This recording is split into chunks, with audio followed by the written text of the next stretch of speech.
Bonjour à tous, bienvenue dans ce nouvel épisode de notre série 5 clés pour vivre heureux, où aujourd'hui nous allons encore aborder le sujet de la confiance en soi. J'aimerais vous transmettre encore 3 clés importantes pour la confiance en soi. La première, ce serait simplement quand vous manquez un petit peu de confiance, quand vous êtes un petit peu stressé, il faut être capable d'exprimer cette émotion, ce sentiment qu'on a à l'intérieur de soi. Par exemple, si vous êtes dans une situation nouvelle, où justement vous ne vous sentez pas très bien, pas très à l'aise, il faut l'exprimer, il faut dire oui là je ne suis pas forcément à l'aise dans ce moment-là, je ne sais pas trop comment gérer ça.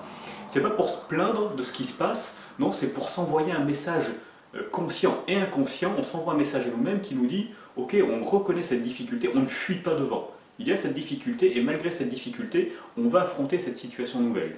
Donc à chaque fois que vous ressentez ça, c'est vraiment important de savoir l'exprimer. Si vous ne savez pas agir dans une nouvelle situation, si vous abordez quelqu'un et que vous ne savez pas trop lui dire, n'hésitez pas à dire simplement ce que vous ressentez. Je ne suis pas très à l'aise dans ce moment-là, je ne sais pas trop comment me comporter dans ce moment-là, mais c'est pas grave, je vais quand même me débrouiller.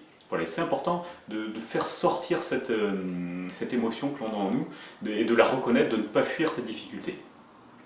Un autre point important, je dirais quand on cherche à avoir la confiance en soi, c'est important de savoir pourquoi on veut cette confiance en soi.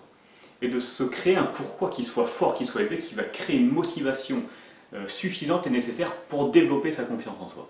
Par exemple, si on a besoin de confiance en soi pour passer un examen, pour passer un oral, on dit ok, la confiance, c'est pour être à l'aise le jour de cet entretien, ou le jour de cet oral.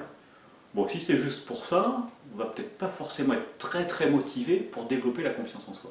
Par contre, si on arrive à dire oui, je dois passer cet entretien, et de cet entretien, de cet oral, ça va conditionner ma vie, mon avenir, ok, donc on a besoin de confiance en soi, c'est quelque chose qui va être important pour tout notre avenir.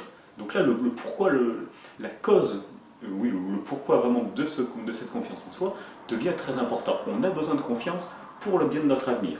Et à partir de ce moment-là, où on fait ce lien entre confiance en soi pour notre avenir, la cause devient très importante, et là on va être beaucoup plus motivé pour mettre de l'énergie pour travailler cette confiance en soi.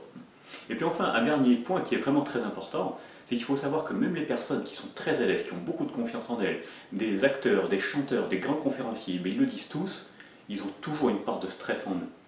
Avant de faire un concert, avant de monter sur scène, ces personnes gardent encore ce stress-là, gardent cette énergie, et heureusement pour ces personnes, parce que c'est une énergie dont elles ont besoin, mais simplement elles ont appris à ressentir ce stress comme quelque chose de positif et plus comme quelque chose de désagréable. Et c'est en ça vraiment qu'elles ont confiance en elles. Donc voilà, c'était les 3 points que je voulais aborder pour vous aujourd'hui pour la confiance en soi.